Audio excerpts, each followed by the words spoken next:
हमारे बीच आए, चाहे मेंस 18 के मामले हो, चाहे मेंस 21 के मामले हो, चाहे जेटीए का एग्जाम जो भजनलाल सरकार ने कराया, इसमें जितने ओमार सीट के अंदर घपले का मामला हो, तमाम राजस्थान के वो मुद्दे हम यहां भी संघर्ष कर रहे थे।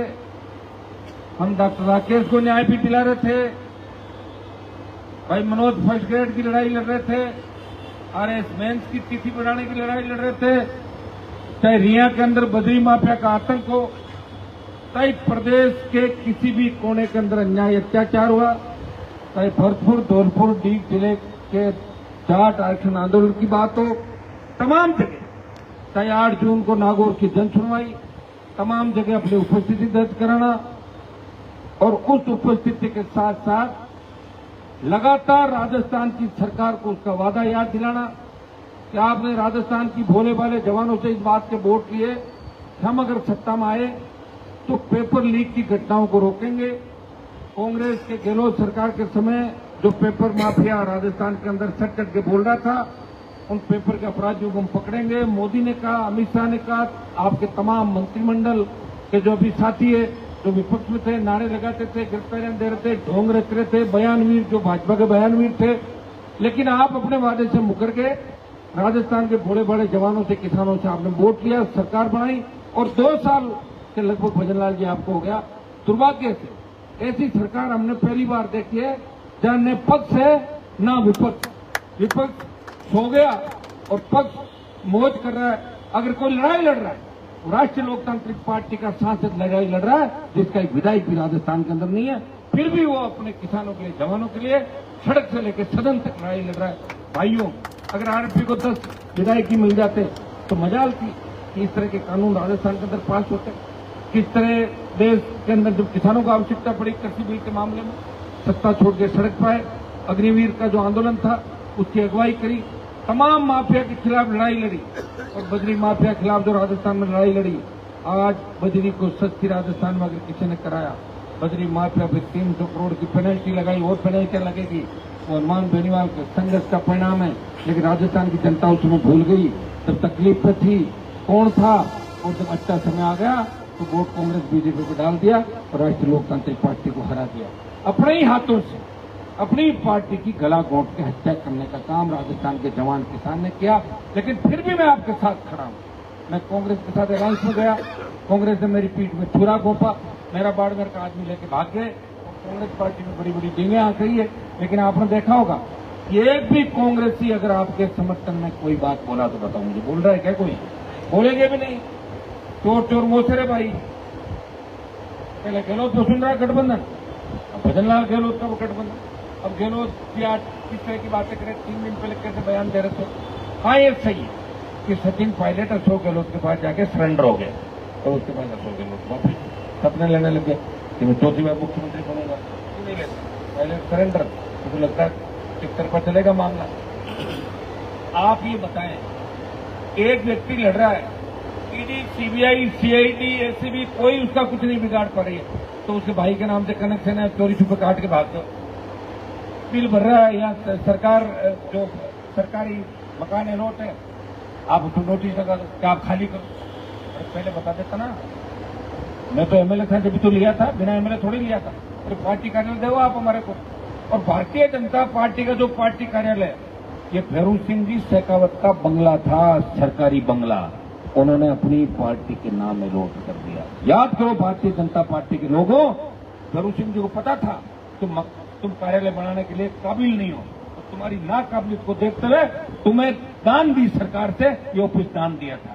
हम तो दान भी नहीं मांग रहे, हम तो कह रहे हैं कि हमें किराए दे दो, अलॉट कर दो, हम किराया दे देंगे उसका। और पॉलिटिकल पार्टियों को किराए मिलते हैं हमेशा, जो भी राजनीतिक पार्टियां होती है उनके दफ्तर होते हैं, इससे पहले भी दफ्तर हुआ करते थे। लेकिन दुर्भाग्य देख, एक व्यक्ति इन चीजों की परवाह नहीं करता। ये पूरा राजस्थान मेरा, ये सड़कें मेरी है, जहां चाह रहूं मैं, कौन सा बंगलों में आराम करने वाला आदमी?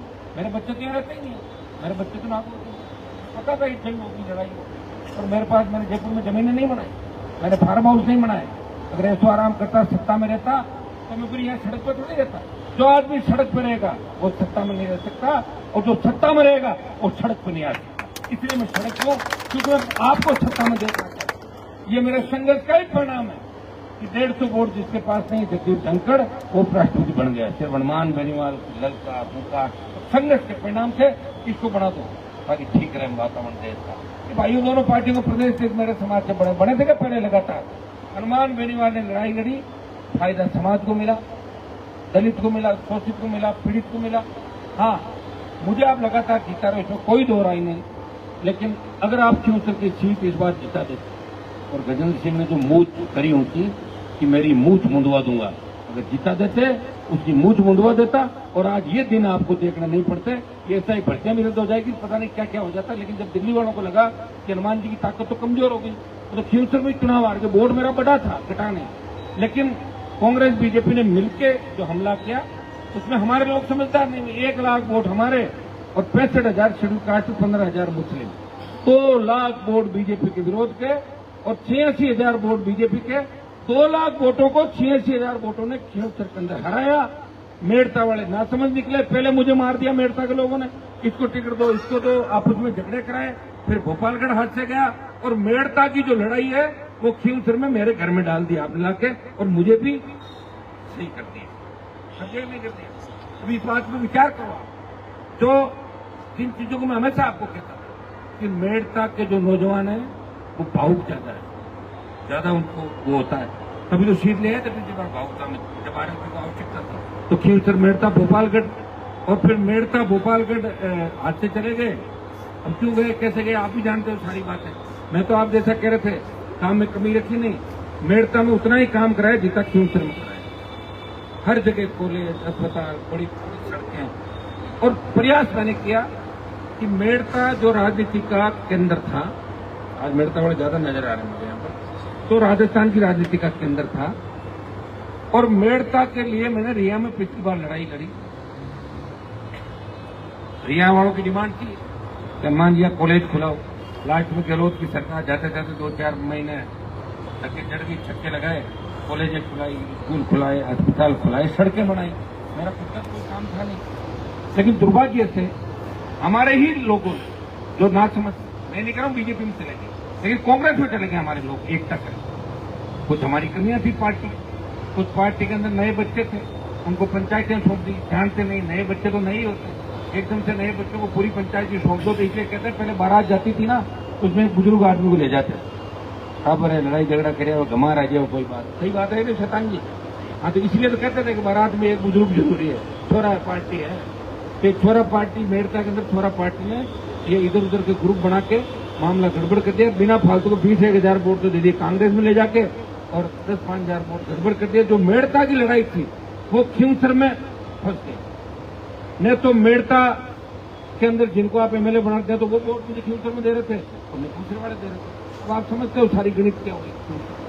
और फिर अपने लोग बोले थे, अरे मैंने कहा तुमने मेरे को ही वोट नहीं दिए। बोले साहब एमएलए साहब ऐसे कहा भोपा जी भैंस को देसी काम ठीक करे, मैं तो रोजी नहीं पढ़ो, अब अन कर दो, हाँ करवा लो, काम करा लो भैंस को काम कराना है। राज कमा तो बताओ, भैंस को काम तो 50 रुपये में कोई करती, कंपाउंडर आए थे। तो ये थोड़ा बड़ा किया आपने। अब बैठा घोटा माँ तो गाल कह रहा गलत हो। नागौर की ताकत देश में बढ़ाई, खींवसर की ताकत प्रदेश में बढ़ाई और मेरी ताकत वहीं घटा दी आपने। ये तो बाहर का वातावरण राजस्थान का ठीक बन गया कि आपको अपनी ताकत याद दिला रहे। तेजाजी महाराज का जयकारा देश में लेके गया मेरे भाइयों। नाथूराम जी रामनिवास जीता थे तो तेजाजी के नाम से यहाँ राजधानी के आसपास कोई किसी शहर का नाम रख, उनको कौन मना कर रहा था बताओ मुझे। पूरे 70 साल राज के अंदर रहते, उन्होंने कभी जयकारा नहीं लगाया, खरनाल जाने का नाम नहीं लेते। ये तो मैं ही हूं तो तेजाजी का जयकारा विधानसभा लोकसभा हर जगह लगा के और सबको संतुष्ट किया। मुझे खुशी है कि राजस्थान के बाद साथ साथ हरियाणा, पंजाब, यूपी, दिल्ली, मध्य प्रदेश तमाम जगह तेजाजी का गायन और तेजाजी गीत गाते हो। तेजाजी के गीत के साथ ही झूम उठते किसान के बच्चे, चाहे जाट हो, गुजर हो, मीणा हो, धाकड़ हो, मेघवाल हो, तमाम तेजा गायन पे नाचने लग जाते हैं। तो हनुमान बेनीवाल प्रयास कर रहा है आप सबको साथ लेके एक नए जयकारे के साथ और एक नई जीत के साथ आपको लेके चल रहा है। मैं तो वो भी जमाना देखा, विश्वविद्यालय के अंदर राजनीति करता था, ये सीकर का है, नागौर का है, झुंझुनू का, भरतपुर का, आपस में लड़ते थे हमारे। मारपीट करते थे। अब सब क्षेत्रवाद खत्म करा दिया और सबको एक जगह बिठा दिया। देख लो यहाँ शहीद स्मारक को बैठे हैं, यहाँ जयपुर जिले के सबसे ज्यादा बच्चे होंगे, 10 सबसे कम शिक्षा। नागौर में सबसे कम शिक्षा थी, हमारे बच्चे खूब तादाद में पढ़ रहे हैं। हम सब मिलकर बदलाव करेंगे। एक ही चीज मुझे आपको कहनी है कि छोटी नाराजगी में बड़ा नुकसान मत करो। घर जाके बात को सोचो कि अपन जो कर रहे हैं सही है गलत है। आप ये बताओ कि अगर मैं इस तरह सोचने लग जाऊं मेरा खुद का, तो फिर मैं तो सत्ता में रहूं, फिर बात सड़क पर क्यों बैठूं? रोज लड़ाई लड़ रहा हूं ना। बच्चे अंधेरे में बैठे हैं, मैं अंधेरे में हूं और फिर भी लड़ रहा हूं। सरकार से बात थोड़ी कर रहा हूं। मैंने भी जिद पकड़ ली तो ऐसे नहीं जुड़ाऊंगा कहीं। क्यों बदमाशी करी, किसकी गलती थी, क्या हुआ? मजाक थोड़ी है। और ये तो मैं वहां नहीं था, और मैं होता तो अपना भी नहीं आते, आप भी जानते। अगर मैं होता और आ जाते तब मैं मानता का है, चोरी छुपे करके चले गए, नोटिस दे रहे। अरे हम यहाँ कोई भूमाफिया नहीं जो कब्जे करे भाई। अगर तुम्हें नोटिस देना तो मैं 50 बंगले बता सकता हूँ जो इलीगल तरीके से तुम्हारे नेता नांगले उस घरों के अंदर घुसे में, फ्लैट बार दूसरे के और अंदर परिवार दूसरे का निकल रहा है। हम ये काम नहीं करते, हम तो सड़क के आदमी है, सड़क पे ही संघर्ष करते हैं। और संघर्ष का रिकॉर्ड जहां बैठे बनाया, शहीद स्मारक को बना, शाहजहांपुर बॉर्डर को जाम करके बनाया, नागौर के कलेक्ट्रेट में 42 दिन वसुंधरा जब सीएम बनी लेके 42 दिन सरकार को झुकाया और संघर्ष का इतिहास बनाया और जीत दिलाई। फिर मैं विश्वास दिलाता हूं कि अगर विधायक देखे लोकतंत्र में विधायक होता है, 10 एमएलए होते तो पता नहीं क्या करने हो जाता। जब 3 में ही मैं काबू नहीं आ रहा था और मैं एक रह गया फिर भी काबू नहीं आया, और जब मेरा एक भी नहीं रहा फिर भी काबू नहीं आ रहा हूं, तो अंदाज लगाओ अगर 20, 30, 50, 60, 70, 80 आ गए, उतने इतना बड़ा बदलाव हो जाएगा कि कागज लेके आ जाना, आवश्यकता नहीं, जो जो काम कहोगे अपने आप हो जाएंगे। ये छोटी मोटी बातें अपने आप ही ठीक हो जाएगी। नहीं तो किसान का कर्जा रहेगा, न बिजली के बिल भरने पड़ेंगे, न टोल देने पड़ेंगे, और नई रेत के लिए इस तरह संघर्ष करना पड़ेगा, और न किसी बहन बेटी अबला की चीख पुकार राजस्थान में सुनने को मिलेगी, और न ही कोई माफिया गुंडा बदमाश किसी निर्दोष की जान लेगा या निर्दोष पे हमले करेगा। तो भाइयों मैं तो लड़ाई तुम्हारी लड़ रहा हूं। अमीर मेरे खिलाफ है, गरीब मेरे साथ है। गरीब भोला होता है, समझदार नहीं होता, वो बात को जब सोचना होता सोचता नहीं, जब नहीं सोचना सोचता, इतने समय निकल जाता है, सीधा 5 साल में जाता है समय। ये मार साहब बैठे आंदोलन करें, इनको पता है 500 दिन हो गए इनको, क्योंकि इनके जो लोग थे वो जाके गोदी में बैठ गए, अकेला मैं बचाऊं। मेरी कई बार होती है कि अब कल से सरकार से बनने लग जाएगी, इतने में कोई तीसरे तेजाजी महाराज की गुजरी आई थी रोती हुई कि तेजाजी चलो मेरी गायें ले गए। इतने में पहली रात को कोई आता है, जैसे विदुड़ी और ये अपने लादू और ये मनोज आए, वो क्यों आए? बोले एसआई का आंदोलन करो। मैं तो खत्म हो गया, वो तो बोला चालू करो, ये लोग कर दिया चालू। ये 70 दिन मेरे यहाँ लेके बैठ गए, बैठे नहीं बैठे। तो देखो कोई भी पुकार करेगा मुझे वहां जाना, इसलिए मेरे साथ रहो तो सोच के रहना, कोई जरूरी नहीं कि राज मिले।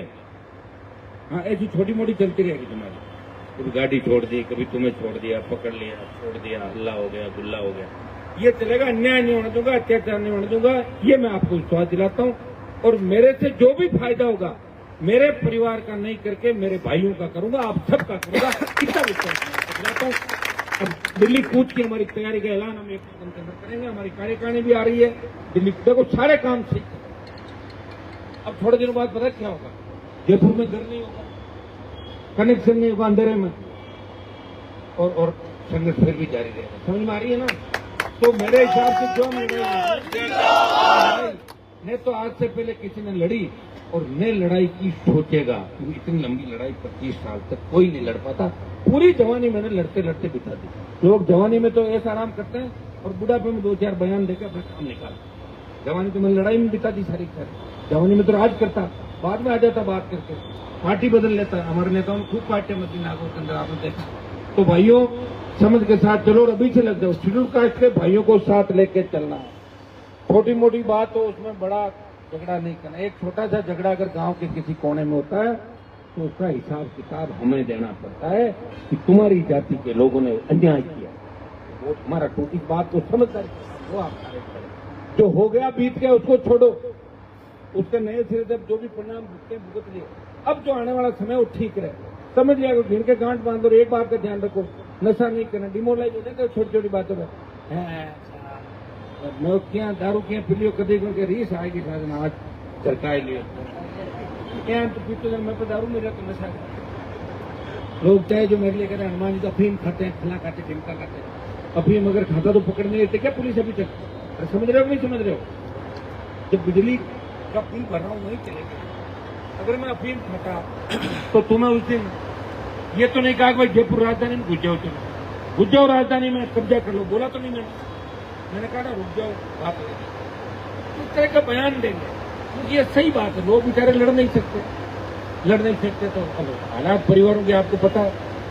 इकबाल जी की जैसी मानसिक स्थिति आप समझ लो, सारे हालात सारे उसके बारे में अपन नहीं जानना चाहते। हम समाज के लोग हैं, ज्यादा अपन अपने समाज के लोगों के बारे में नहीं, लेकिन जो स्थितियां वो तो आप रोज देख रहे हो, मैं थोड़ी बना रहा हूँ। तो आ रहा है सारा, हर चीज बाहर आ रही है, लोग जवाब मांग रहे हैं। तीसरे ज्योति को मैं नौबत के अंदर लाने के बाद धन्यवाद छोड़ो, झगड़ा किया तो झगड़ा करके जीत गई क्या मेरे से? ये बताओ आप। तो 4 बार हरा दिया लगातार। कितनी बार? 4 बार। और अब बीजेपी वाले कह रहे हैं ना हमने हनुमान जी को खींवसर में हरा दिया। तो मैं आज चुनौती देता हूँ कि खींवसर का चुनाव अगर इसी परिसीमन से हुआ, आप अपने इसको देसी वेद जी को लेना वापिस, और मैं किसी को भी खड़ा कर दूंगा, देसी वेद जी को 40,000 से हरा देगा। अभी आज कहते हैं वो एक समय था, मैंने जो एमएलए की सीट छोड़ी, ये लोग सीट कराओ चुनाव। मुझे क्या पता कि आप इतने कमजोर हो गए का मेरी मूठ कटवा लूंगा। आप समझे नहीं उस इशारे को, तो समझने वाले समझ गए और हमारे भोले बड़े लोग रह गए, इसलिए हार हो गई। वोट तो बढ़ा ही था, 95,000 वोट आया भाई, पहली बार इतना वोट आया था। कांग्रेस गोदी में बैठ गई बीजेपी के जाके। देखिए भारतीय आदिवासी पार्टी के एमएलए को भी पकड़ लिया। एमएलए तो 50-60 बदमाश हो गए, पकड़ा एक ही गया क्योंकि पीछा उसका क्या था। तो एजेंसी जिसका पीछा करती है उसी को पकड़ती है। हमारे फोन टेप कर रहे हैं, दूसरों को तो नहीं कर रहे हैं। कोशिश करेंगे हमें कहीं उल्टा दें, किसी से झूठ मूठ की बात क्या भी फंसा दो, कहीं कम से कम 3 दिन बदनाम हो तो भी ठीक, फिर हम बयान दें। देखिए हनुमान जी पर आरोप लगना अलग होता है और आरोप साबित होना अलग होता है। आरोप तो कोई किसी पे लगा दे। मेरे को तरस आता भजन लाल जी पे, इनको किस तरह के लोग चला रहे हैं।